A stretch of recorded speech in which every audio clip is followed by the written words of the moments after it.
Muy buenas tardes, estimados televidentes y radioyentes. Hoy la mesa redonda sigue con el tema de los tributos, la campaña que comienza el próximo 28 de enero, a partir de las opiniones y las preguntas de nuestros televidentes y radioyentes, de los internautas expresadas en las últimas horas a través del correo electrónico o los más de 300 comentarios que se recibieron hoy en el foro online sobre este tema en el sitio digital Cuba Debate. A partir de estos elementos, algunas fueron respondidas, algunas de estas opiniones directamente en el sitio web, otras pues las traemos a modo de ejemplo y para poder intercambiar sobre temas que son de interés de nuestro pueblo ahora a la mesa redonda. Me acompañan, como en la tarde de ayer, en este programa, la compañera Mariblanca Ortega Barredo, jefa de la Oficina Nacional de la Administración Tributaria, la compañera Joandra Cruz Dovale, vicejefa primera de esa oficina, la compañera Belkis Pino Hernández, vicejefa también de la ONAT, y el compañero Reinaldo Alemán Mondeja, vicejefe de la Oficina Nacional de la Administración Tributaria. Se incorpora con nosotros esta tarde mi colega Aixa Evia González, periodista de nuestro equipo de la Mesa Redonda, quien ha estado siguiendo sus opiniones a través de la web. Así que los invito a que nos acompañen en esta Mesa Redonda, preguntas y respuestas sobre los tributos.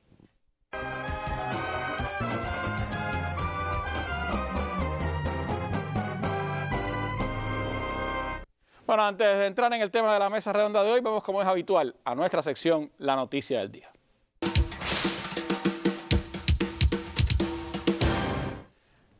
A partir del pase a la fase de transmisión autóctona limitada, la capital del país ha adoptado nuevas medidas restrictivas ante la situación epidemiológica. El Consejo de Defensa Provincial analizó esta mañana pues un grupo de propuestas de decisiones que fueron por la tarde refrendadas o modificadas en el grupo temporal de trabajo de nuestro gobierno para atender la situación de la COVID-19. La prioridad fundamental sigue siendo pues la atención a la situación epidemiológica de conjunto con mantener la vitalidad de la economía de la ciudad y la atención priorizada a la tarea ordenamiento. Entre las medidas más importantes se mantiene el transporte público habilitado hasta las 9 de la noche, se restringe la movilidad en toda la ciudad a partir de esa hora de las 9 de la noche, se mantiene el turismo nacional y se tomaron otras decisiones, como se sabe a partir de mañana se suspenden las clases en los municipios de la capital del país. Hoy fue día para que los maestros pues dieran las orientaciones a los alumnos y a sus familias y a partir de mañana ya están cerradas las escuelas hasta que la situación epidemiológica así lo indique. Hay otras decisiones que están en este momento poniéndose a punto y que serán informadas a los ciudadanos de la capital esta noche en el programa Libre Acceso de Canal Habana, así que les aconsejamos que vean este programa y se informen de primera mano sobre las últimas decisiones adoptadas de manera restrictiva para enfrentar la situación epidemiológica que tiene la capital. Información de último minuto que hemos recibido y que, bueno, pues continuará ampliándose esta noche en Canal Habana. Así comenzamos nuestra mesa redonda, pues vayamos a las preguntas y veamos las respuestas sobre los temas que a ustedes les han interesado en el ámbito de los tributos.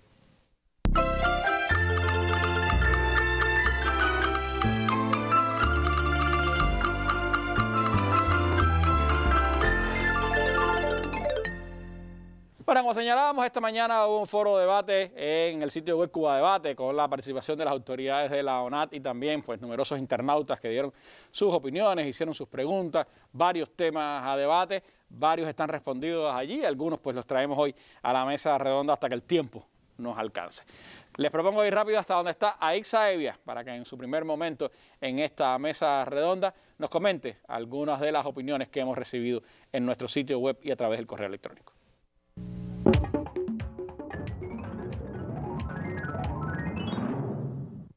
Sí, gracias Randy, buenas noches y un saludo para todos. JR comenta, me gustaría que aclararan el tema de la contribución a la seguridad social, porque si las empresas lo siguen pagando, ahora también lo pagan los trabajadores con el 5% de su salario.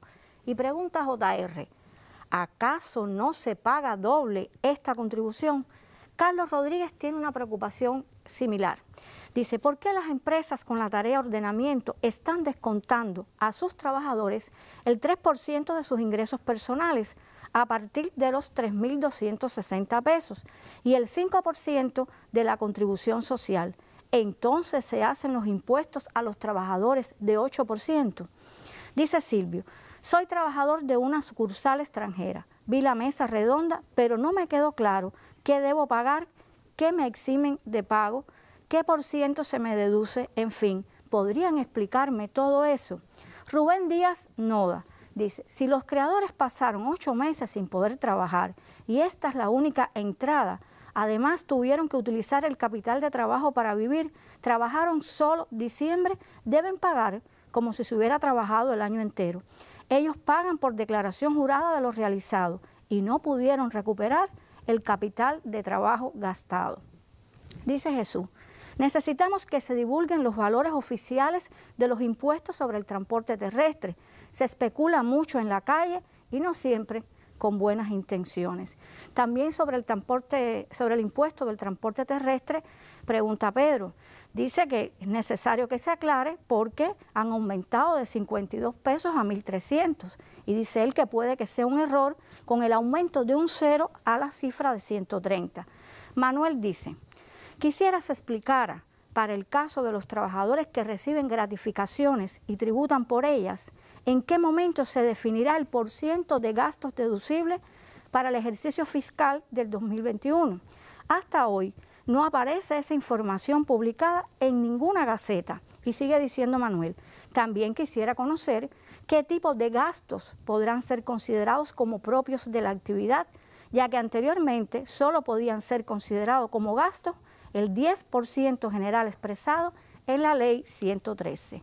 Y termino con una inquietud de Miriam Rivas Hermelos, que dice, tengo 2 licencias como trabajador por cuenta propia. Una es de arrendador de habitaciones y la otra de traductor de documentos. En el 2020 prácticamente no he podido arrendar, solo 2 meses por la COVID, pero he seguido pagando los tributos de traductor con el 10% de lo que recibo mensualmente. Pues por tener 2 licencias no puedo acogerme como traductora al régimen simplificado. Si este año no tengo que hacer la declaración jurada por arrendador, ¿la tengo que hacer como traductora de documentos?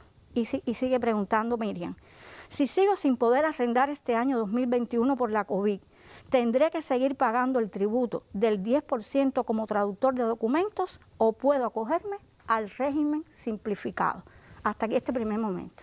Gracias, Aixa. Jorge es carpintero y para él cada detalle cuenta. Ser padre, ser hijo, ser una familia, ser feliz. Siendo así, Jorge contribuye a que cada momento importe. Por usted, por ellos, aporte por el bien de todos.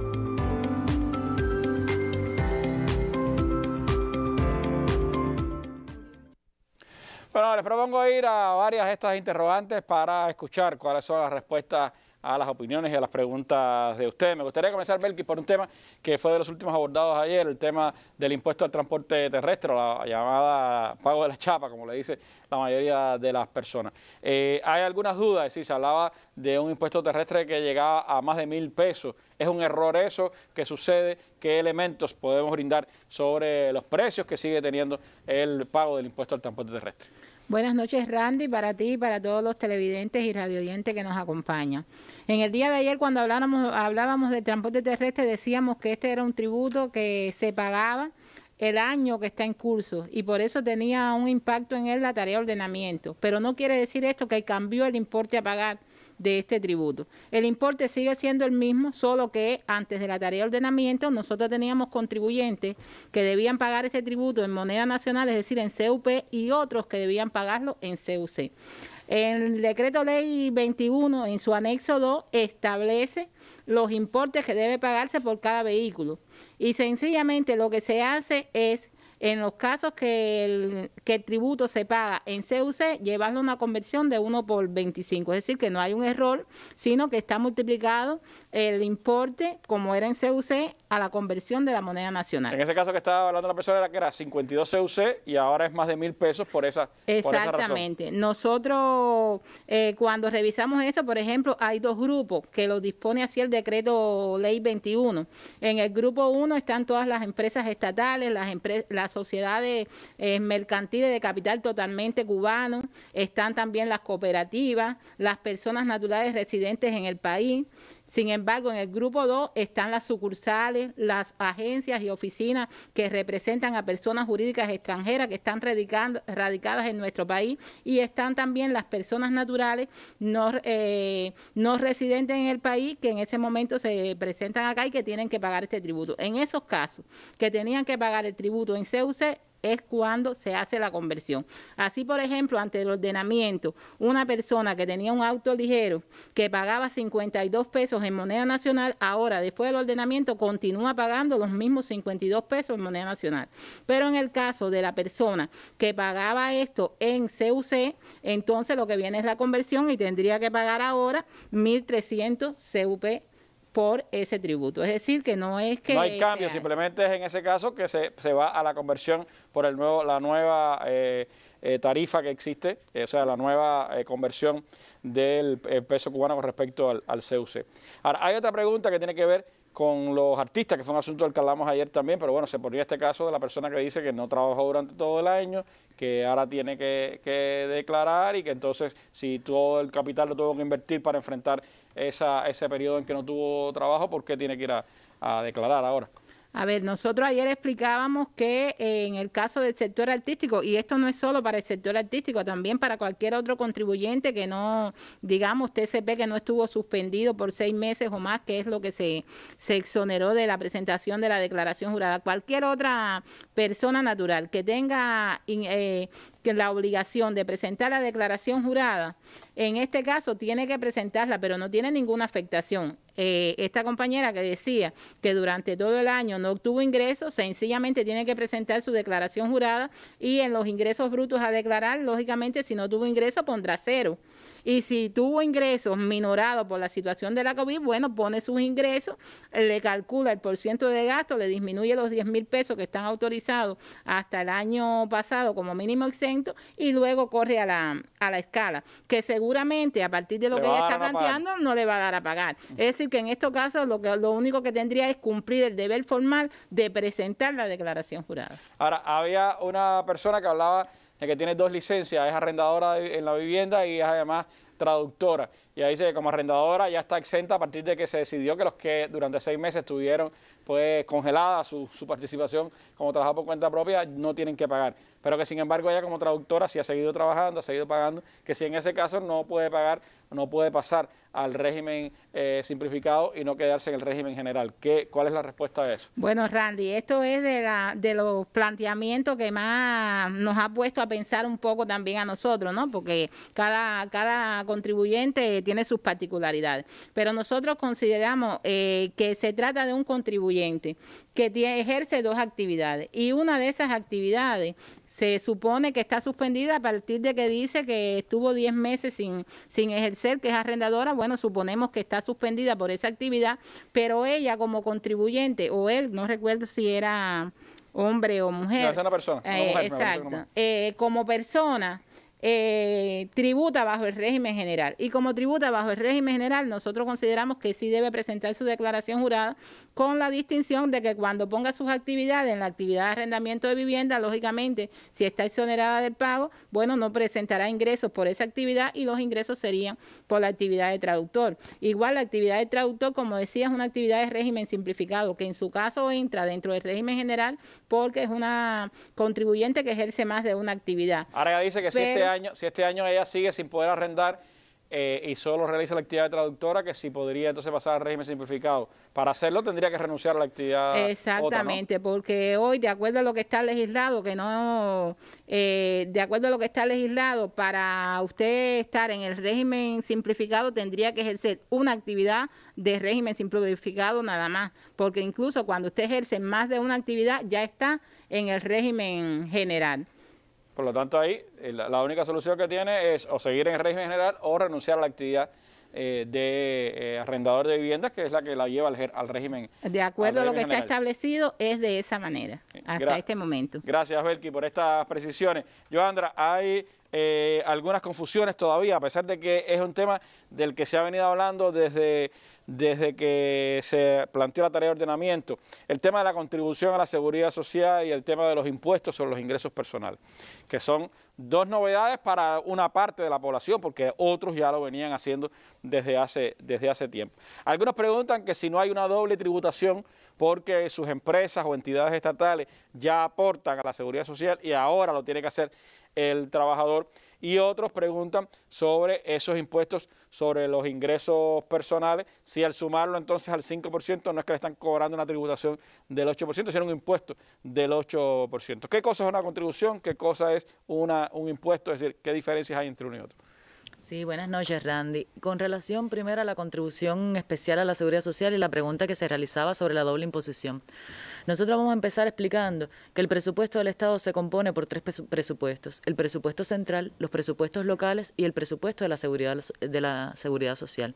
Este presupuesto se compone a su vez por la contribución a la seguridad social que pagan, tal y como se explicaba ahí, las entidades empleadoras por todo el personal que tienen, que es beneficiario de la seguridad social. Lo paga la entidad. Lo paga no la entidad, lo paga la entidad, no lo paga la persona, que es el que se conoce como el 12,5 o el 14%, que ese es el que paga la entidad. Pero la contribución especial a la seguridad social es el aporte que realizan las personas, en este caso los trabajadores asalariados, que con ese mismo fin, que también nutre el presupuesto a la seguridad social. Que para muchos es nuevo, pero ya algunos lo estaban haciendo hace tiempo, ¿no? Sí, la contribución especial a la seguridad social, no sé si recuerdan que inició por las empresas que por el pago por resultado y por algunas unidades presupuestadas que en un primer momento tuvieron un incremento salarial. Maestros, médicos, juristas. Sí, y ahora se ha generalizado, que además está establecido así en la Ley 113 como parte de la gradualidad de los impuestos, de los aportes, que ahora se generaliza por la reforma salarial a todos los trabajadores asalariados. Ahora, este presupuesto a la seguridad social es un presupuesto deficitario, por eso decíamos que lo componían tres elementos: la contribución que pagan los empleadores, la que paga el empleado y también la subvención que el presupuesto del Estado pone a ese presupuesto para poder garantizar los beneficios y la protección de los trabajadores. Por ejemplo, para el año 2020 se proyectó que se conforma este presupuesto por el 85% por estos dos pagos, y la diferencia, que asciende alrededor de 1.151 millones, es lo que transfiere el presupuesto central a este presupuesto para poder garantizar las prestaciones de todos los asistenciados que tenemos hoy. No solo los asistenciados, porque recuerden que la contribución también garantiza el pago a corto plazo, por ejemplo, los certificados médicos, las licencias de maternidad y, bueno, también la jubilación por edad, la pensión por edad. ¿Y qué diferencia tiene contribución a la seguridad social, es decir, contribución con el término el impuesto a los ingresos personales, y este impuesto a los ingresos personales cómo es que se factura, que se ejecuta directamente? Bien, la contribución tiene, como ya explicábamos, un destino específico que además se revierte a favor de la propia persona que realiza el aporte. El impuesto también es un aporte que se realiza, pero en beneficio colectivo. Nosotros siempre decimos que no tiene una contraprestación específica, es decir, que usted realiza un aporte, pero en ese momento usted no conoce el destino real de ese aporte que usted está realizando. La seguridad social usted va a pagar ahora, pero después recibe beneficio. Sabe que eso va destinado a ese fin, no es el mismo caso de los impuestos.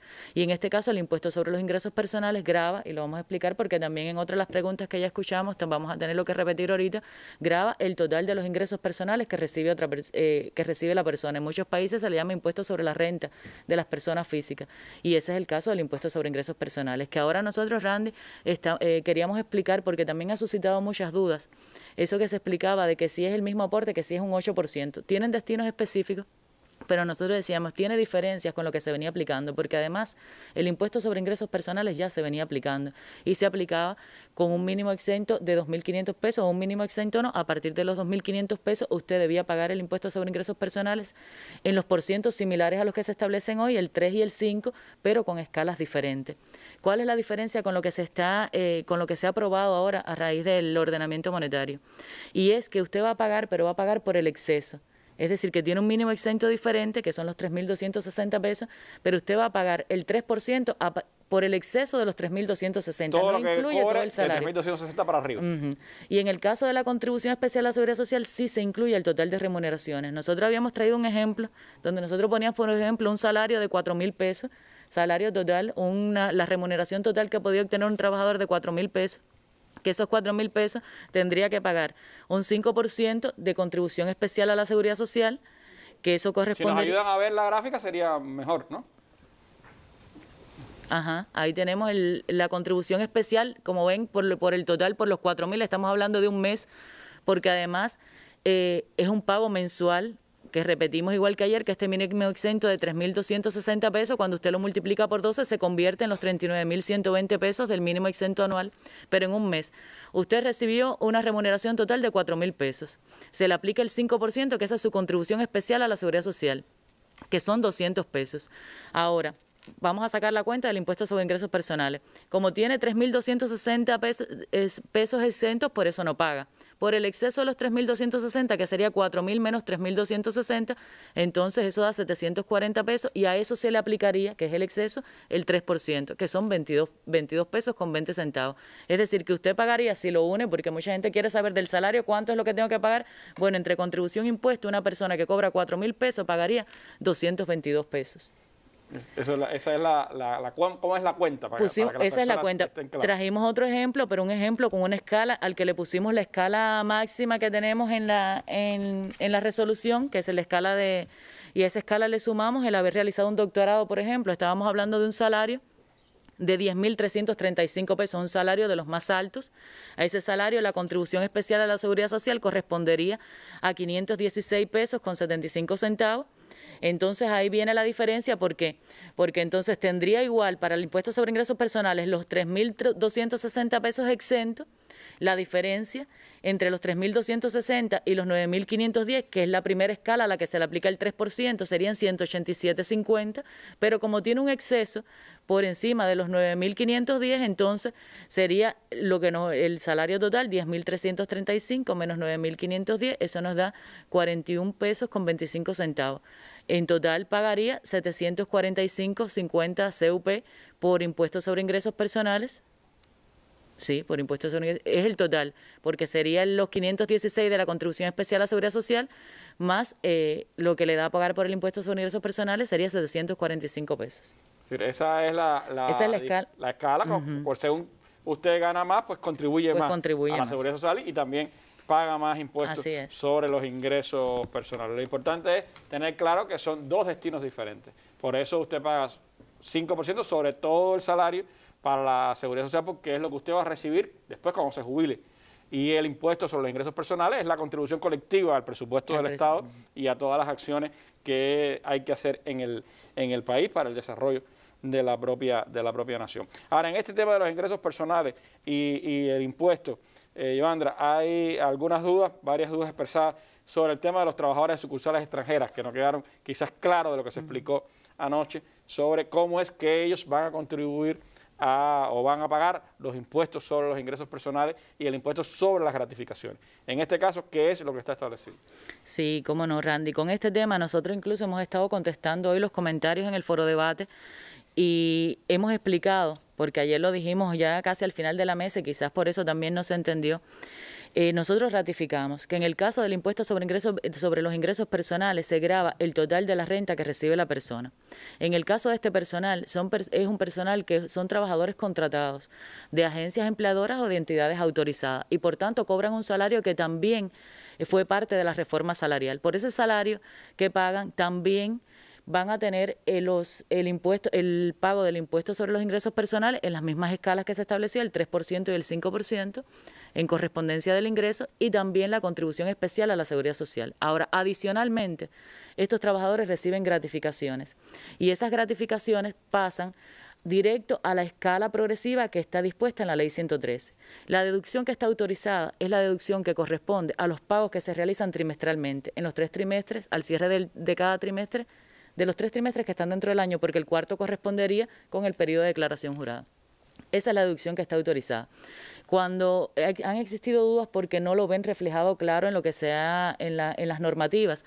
En el caso del decreto ley 21, cuando establece los gastos, dice que se reconoce con carácter general el 100% de los gastos, pero especifica que en la ley anual del presupuesto o en otras normativas del Ministerio de Finanzas y Precios se identificará que otros sectores tienen límites de gastos diferentes. Y por eso es que ayer nosotros hablábamos de la resolución 335 del Ministerio de Finanzas, que está en la Gaceta Oficial 71, donde establece esto que estamos explicando, que es que se acogen a lo dispuesto en la Ley 113, pero que en lo relativo a que esas gratificaciones pasan directo a la escala progresiva con solo las deducciones de los pagos a cuenta. Es decir, no tienen mínimo exento. No tienen mínimo exento, porque el mínimo exento, en realidad no es que no tienen el mínimo exento, tienen el mínimo exento, pero el mínimo exento lo tienen sobre su salario, porque al final su remuneración la conforma su salario más la gratificación que reciben, y ya se le está descontando el mínimo exento, igual que el del resto de los trabajadores por cuenta propia, como se explicó ayer, de 39.120.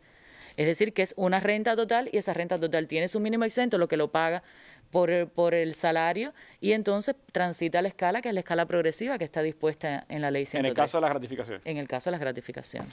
Ahora, hay otra pregunta, otra persona que habla del tema de los sellos, que fue uno de los temas que ayer abordamos también al final, y sobre todo con los sellos que están en CUC, porque decía una persona, bueno, ahora me mudé, vine de Matanza para La Habana, tengo un arriendo y ya terminé allá, ¿qué tengo que hacer ahora? Si tengo que volver a renovar mi licencia o pedir una nueva, y si eso lo puedo hacer con un sello de 100 CUC de los que existían anteriormente. En ese caso, ¿qué pasa con los sellos? Y un poco también este caso en particular, ¿qué se le puede recomendar?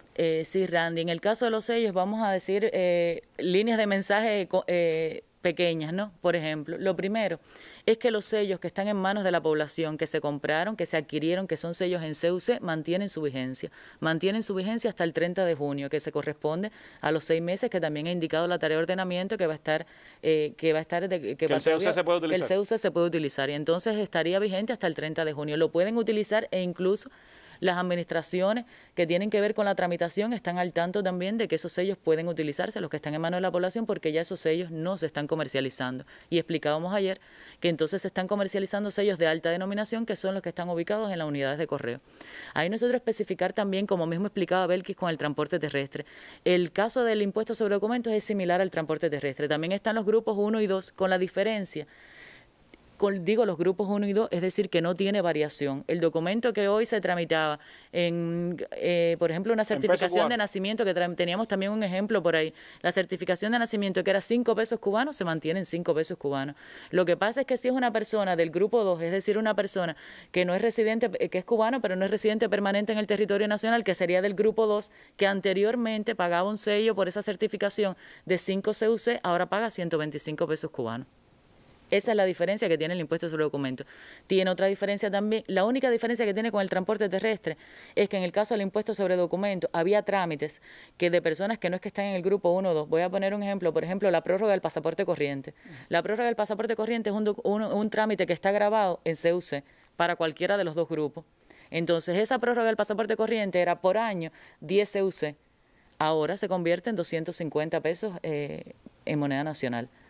Ese es el cambio que tiene, pero son documentos que ya estaban establecidos, que estaban grabados en CUC, y por eso es que usted ve el importe que tiene. Y los que se estaban grabados en moneda nacional mantienen, por supuesto, su vigencia en pesos cubanos. No ha habido cambio ninguno ni ha habido incremento. En el caso de la contribuyente que va a hacer el traslado, puede perfectamente entregar el sello que tiene, que corresponde a los 100 CUC.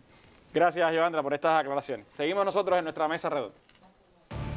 Información de primera mano con las fuentes más autorizadas. Se potencia la vigilancia activa. Es decir, nosotros no vamos a dejar, aunque estemos ya en la nueva normalidad, en pleno apogeo económico y social, la vigilancia activa, que es la pesquisa abiertos al diálogo sistemático pueblo-gobierno. Alguien me mandó uno de los comentarios, se llama Yurigel, dice, ayer conversando con un amigo ponchero por cuenta propia, después de la mesa redonda hizo un análisis muy sencillo, me decía, si yo cobro 10 CUP por cada ponche y cojo 100 ponches promedio al mes, mi salario bruto es 1.000 pesos. Bueno, por 4,5 debía ser 4.500 pesos al mes. Un programa de la revolución desde la televisión, la radio y el espacio digital. Mesa Redonda, más allá de la noticia.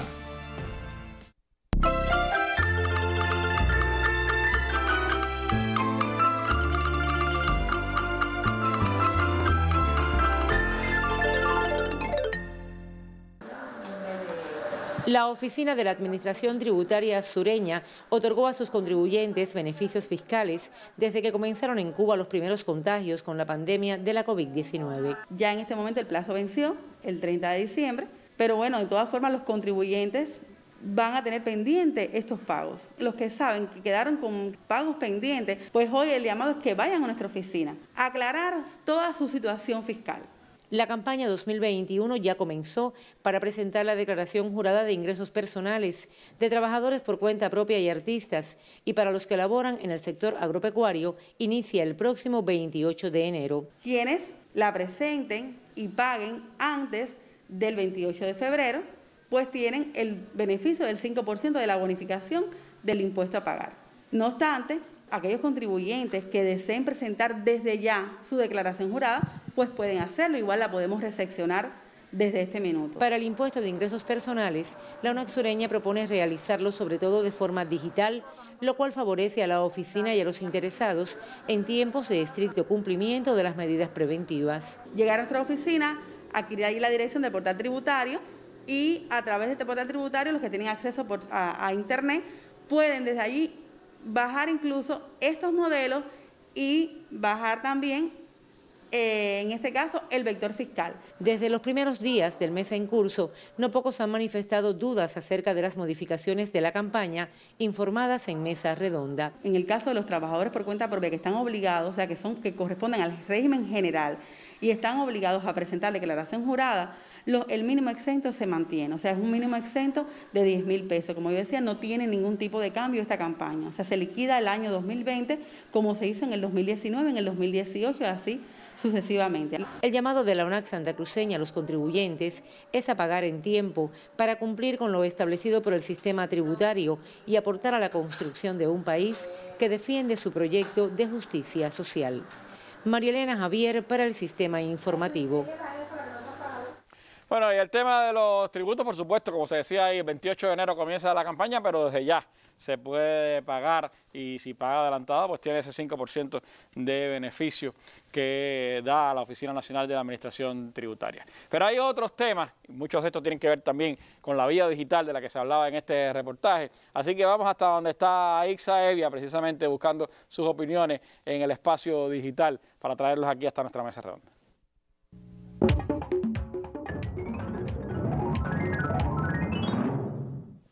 Bueno, TCP, como se denomina a sí mismo esa persona, dice, en el portal tributario onat.gov.cu no pude registrarme para poder suspender la licencia de TCP. Da mensaje de error, servicio no disponible. Y eso le pasó también a Alor, que dice, el sitio web del ONAT está fuera de servicio, dice error 500, no responde el servidor. Jorge Martín dice, no me quedó claro si el impuesto del transporte terrestre se puede pagar por transfer móvil. Desearía informaran si es posible o no. Pero miren lo que le pasa a Amador. Amador se pudo pagar, pero dice, ¿cómo se entiende que si se paga el impuesto terrestre por transfer móvil, al hacer un trámite en el registro de vehículos, te pidan un comprobante de pago impreso, porque el que te envían a tu teléfono no es válido para ese trámite? Mario Muñiz Consuegra dice, tengo una duda. Al efectuar hoy mismo el pago del impuesto terrestre utilizando las bondades de transfer móvil, no recibí la bonificación anunciada para los pagos antes del 28 de febrero. Deseo que mi duda sea aclarada, ya que puedo haber cometido algún error al efectuar el pago. Compatriota dice, ¿por qué hoy 13 de enero no están disponibles en la plataforma digital los vectores fiscales del 2021 actualizados. Luis dice, conozco que para las transferencias de dinero en Transfermóvil existe un límite por cada operación y pregunta a Luis, ¿pudieran explicarnos si para el pago de la declaración jurada a la ONAT por esta vía el valor será limitado? Dice Jorge, soy arrendador de viviendas. Suspendí la actividad por más de 6 meses debido a la pandemia. Me incorporé a finales de noviembre.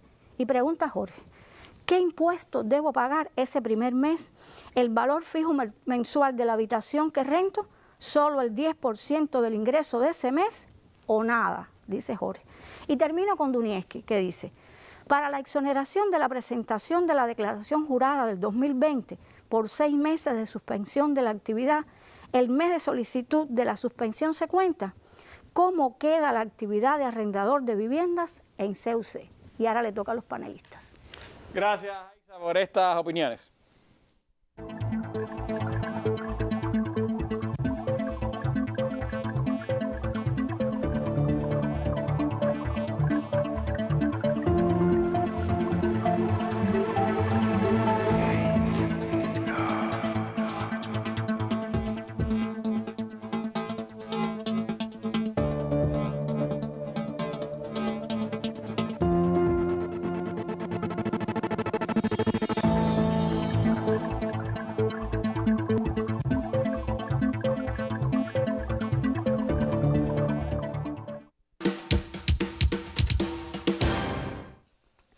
Bueno, temas diversos para este segundo momento de nuestra mesa redonda sobre los tributos.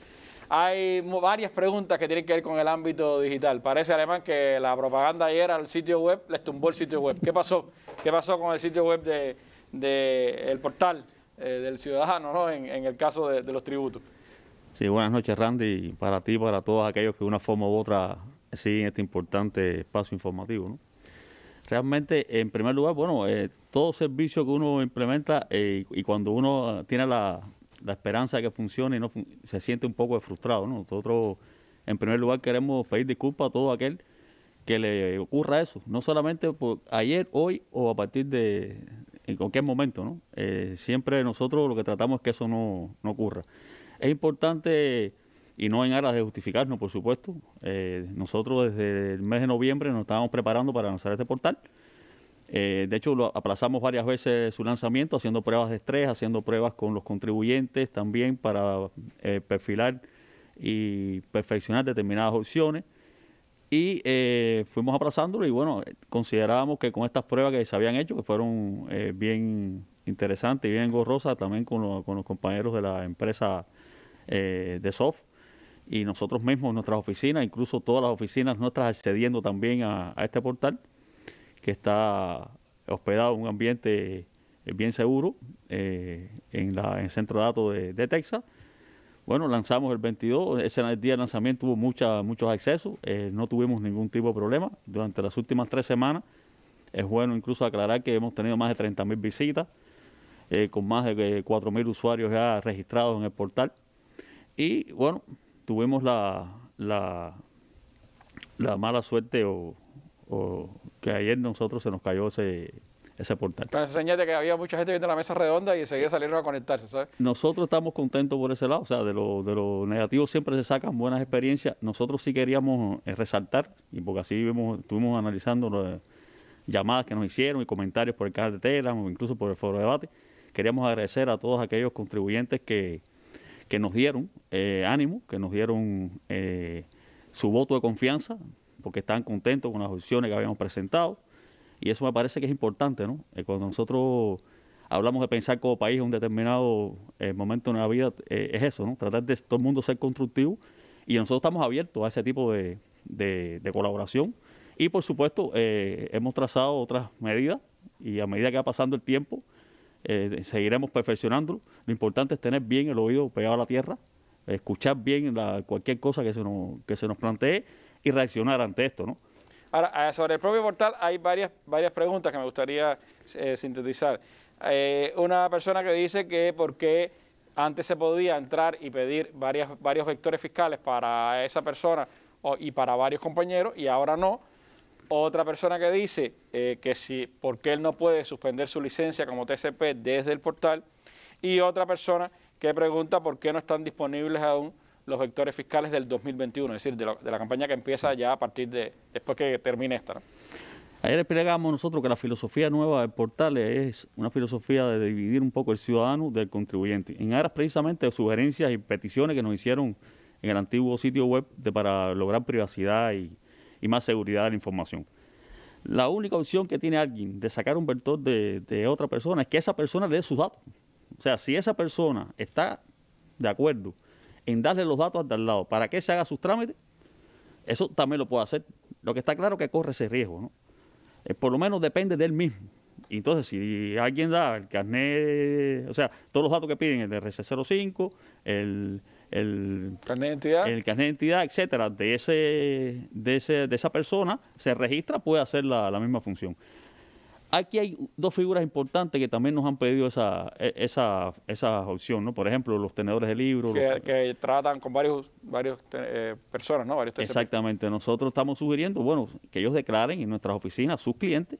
Nosotros en la oficina tenemos preparado el sistema nuestro, que es donde asociamos a ese tenedor de libros o a ese cobrador pagador de impuestos sus clientes, y cuando esa asociación ocurre, cuando ese tenedor accede al portal, puede entonces, entrando como él, acceder a todos los datos de los otros. Exactamente. Entonces, esa opción sí la tenemos prevista. Pero hay que ir a la oficina. No hay problema. Entonces, también, muy interesante esto de si me puedo suspender o no. Es importante aclarar que la UNAD nosotros no suspendemos a las personas. O sea, el tema de suspender siempre lo hace el órgano rector de la actividad. Y nosotros durante la COVID-19, el año pasado, desarrollamos una filosofía de trabajo que fuera tratar de quitarle trámite a esos contribuyentes. Antes ese contribuyente tenía que ir a su órgano rector, por ejemplo, a trabajo o a transporte, y después tenía que ir a la ONA y comunicar. Nosotros tratamos de que fuera un trámite, ese segundo trámite interinstituciones.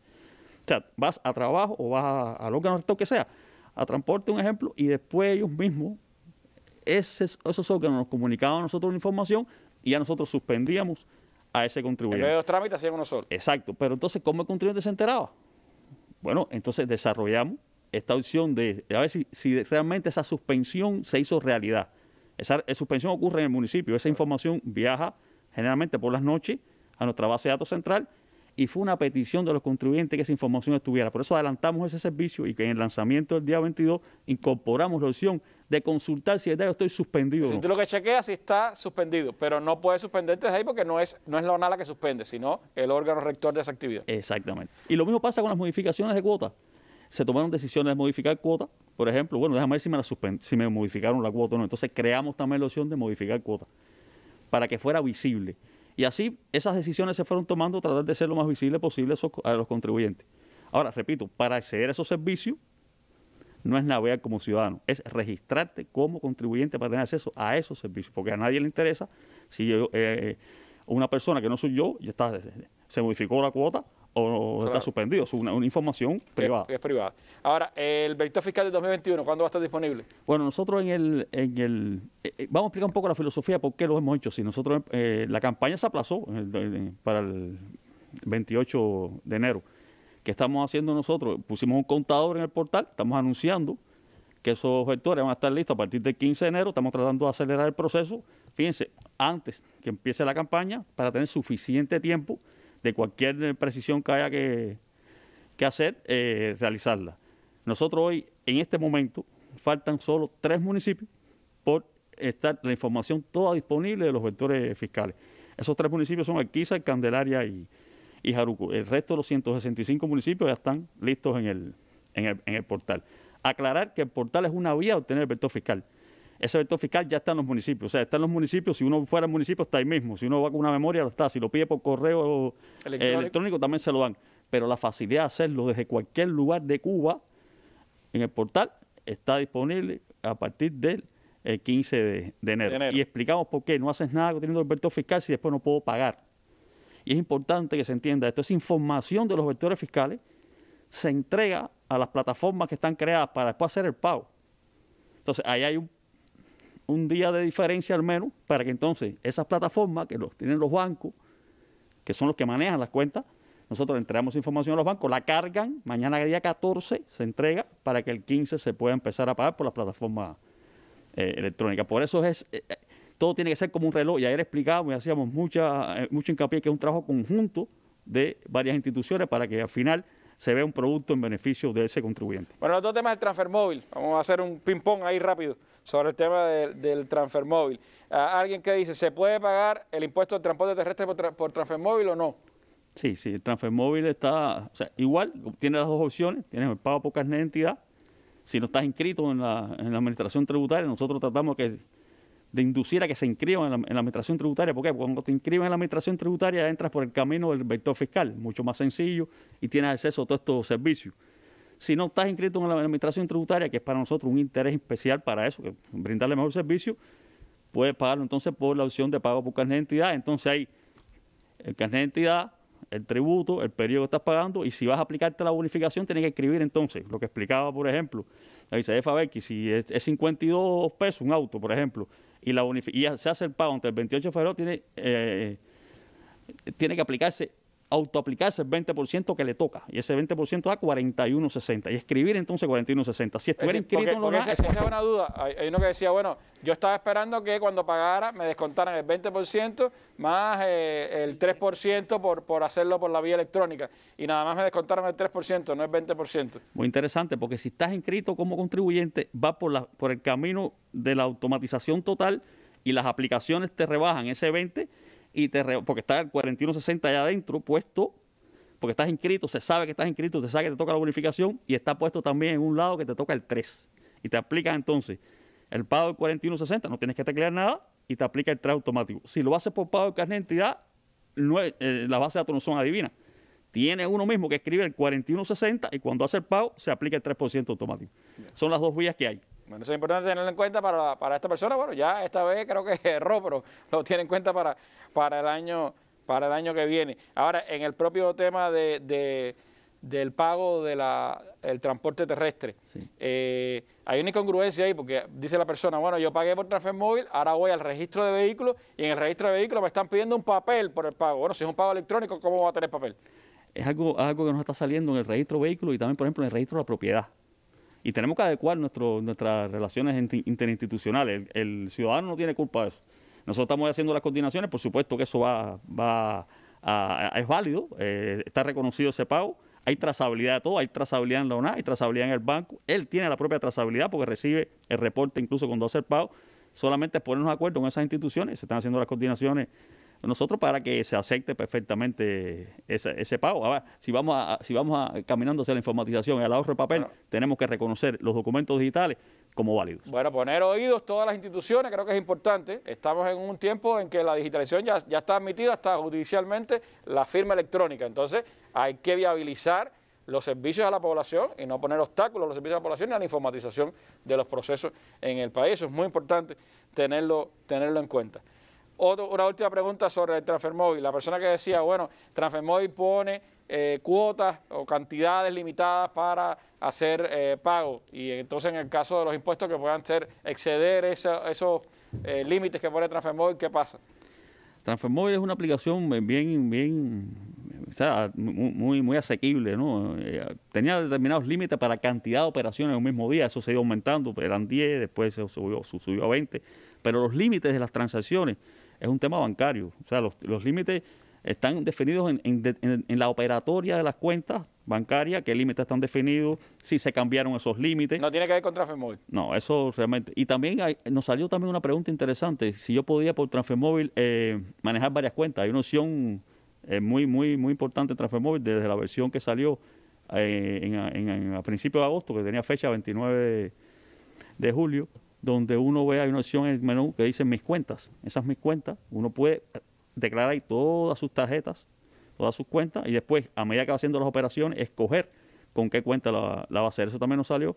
Y en esa está incluida también la cuenta bancaria fiscal, que es otra de las preguntas que nos estaban haciendo, si con la cuenta bancaria fiscal se podía pagar por transfer móvil. Se puede utilizar la cuenta bancaria fiscal para pagar Sí, a través de transfer móvil. Sí. Bueno, eso también es otra precisión importante para los contribuyentes. Gracias, Alemán. Minutos finales para la jefa de la oficina, Mari Blanca. Hay una pregunta que leía a Ixa y otra que yo quisiera añadirle por un comentario que estaba leyendo ahora. Bueno, primero, es la persona esta que dice que estuvo suspendida del arrendamiento de la vivienda, reanudó a fines de noviembre y pregunta cuándo es que ella tiene que pagar, es decir, si tiene que pagar ese primer mes en que se reincorporó a la actividad o si eso viene después.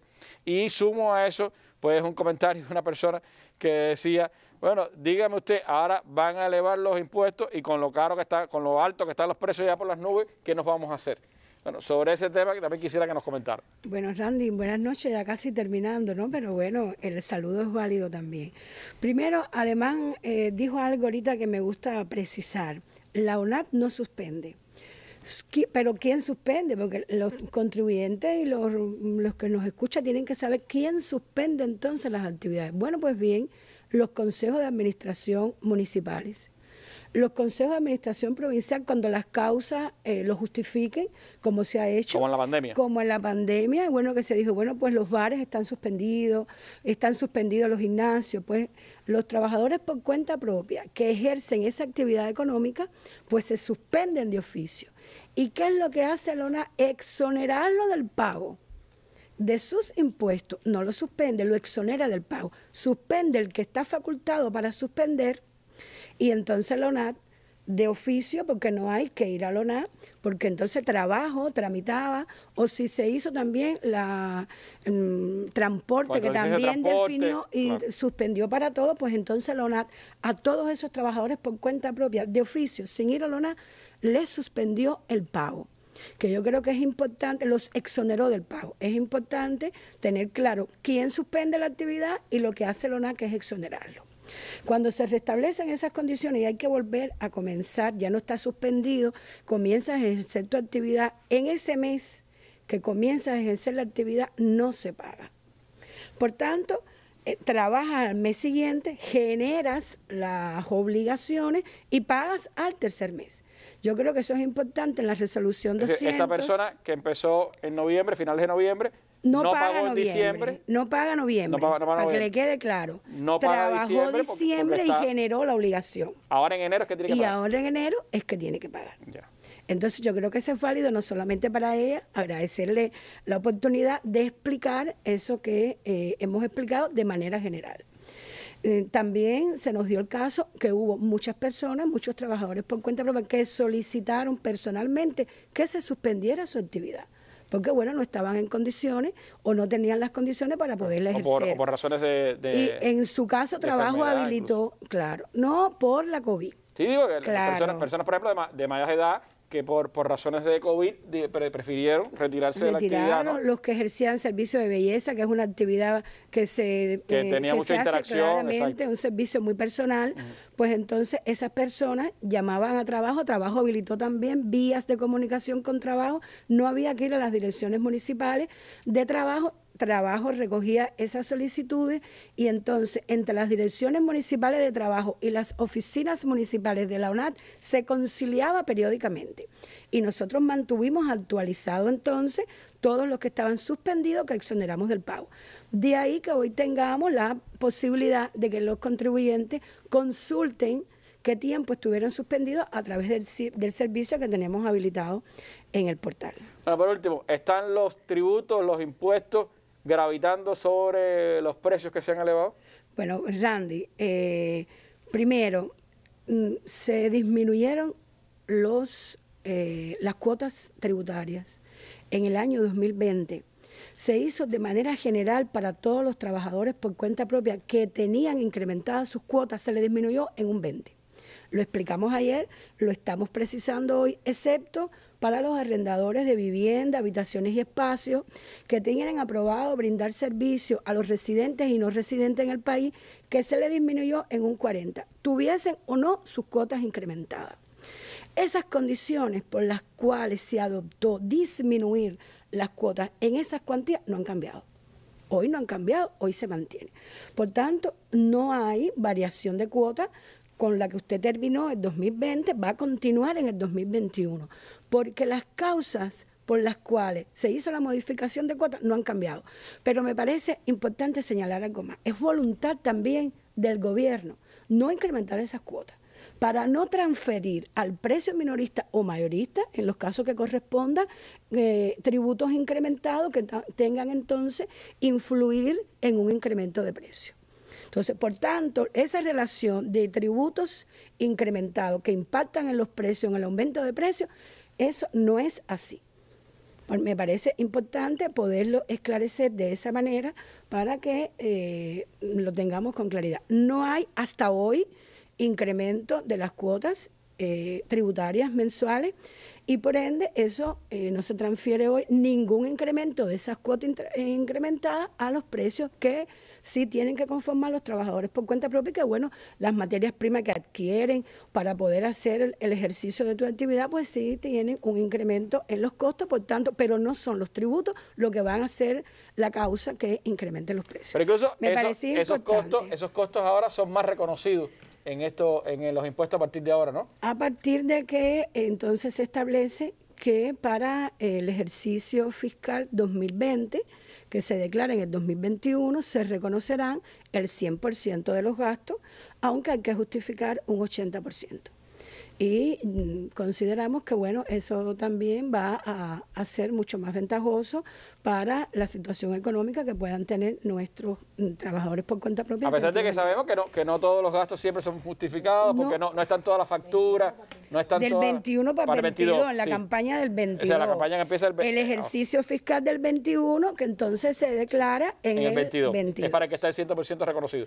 Pero que decíamos, de todas formas, hay todavía cosas que avanzar, el tema de que no todo se factura, de que no siempre se pueden presentar todas las facturas, porque hay determinadas formas de comercialización que no facturan. Ese es un tema que sin duda hay que revisar y hay que seguir, trabajándolo, claro. Pero de todas formas hay mejores condiciones porque se les reconoce todos los gastos y además la carga tributaria no subió. El 100% de los gastos. El 100%.